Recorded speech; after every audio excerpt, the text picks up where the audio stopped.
Buddy. So this video is gonna be about a concrete long lines tower that went through a death. So I actually remember this long lines tower from several years now. It's like my favorite long lines tower.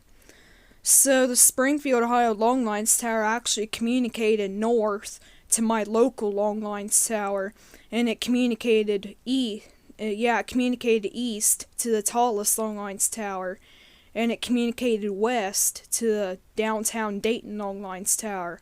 But the one in Dayton has been taken down too. So yeah. Now, in 2014, the tower has been taken down because, I heard on the Springfield News Sun that a local homeowner reported chunks of concrete falling off of this tower. So it's pretty sad when a long lines tower falls apart and AT&T has to take it down. Well, AT&T still owns the tower, so they probably use it for fiber optics now. But in 2014, they hired in a company to take the tower down. And it looks like the big LT and Dexter had seen this video from YouTube of it. But here's a picture of it. It used to have an old school incandescent, then it got a KG225 somewhere around the early 2000s. But it was like one of my favorite towers, and I just hated to see it go. But there was a time where me and my family was going to Dayton, and I was like, where's the tower at? And the same thing happened with my grandpa too, because he was in the Air Force, and he knew all about these communication towers, because the long lines towers were also used for military and Air Force. But believe it or not, but this long lines tower actually has an underground cable going to an Air Force base. So yeah, it was used for Air Force communications and military. So my grandpa was going to Springfield one time, and he's like, where's the tower at? Because, we all use this tower for a landmark. But believe it or not, Verizon actually rented space on it from AT&T.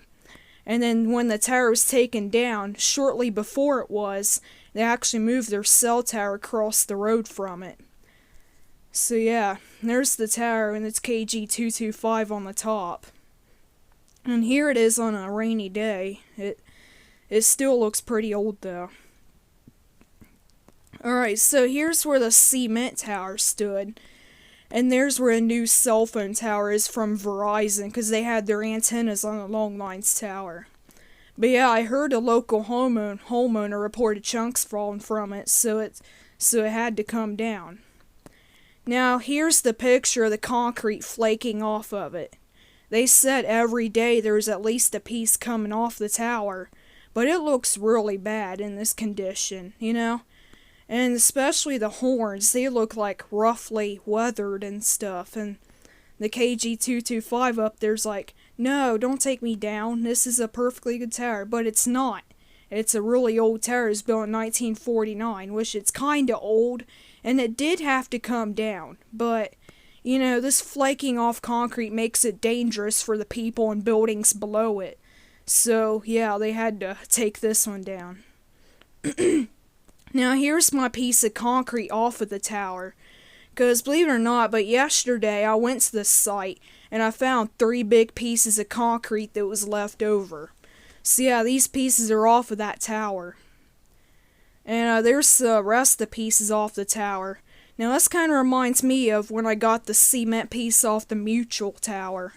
It was a big cement tower my grandpa remembers. Which the Mutual Tower is almost forgotten because there's no pictures or anything of it, so. And there's another piece of it, so. Yeah, and I got another picture of the tower I had. I was going through a box of old pictures and found a picture of that cement tower. But my dad says he remembers it from his childhood, so it's a pretty famous tower because almost everybody in the Springfield area knows about this tower.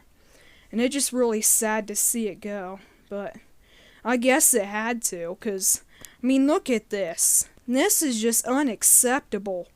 All this flaking off concrete, it just had to come down. When I start my Long Lines Tower Preservation Society in the future, I ought to at least build a replica of this tower that looks just like the original one.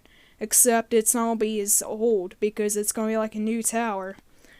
But, AT&T still owns the property.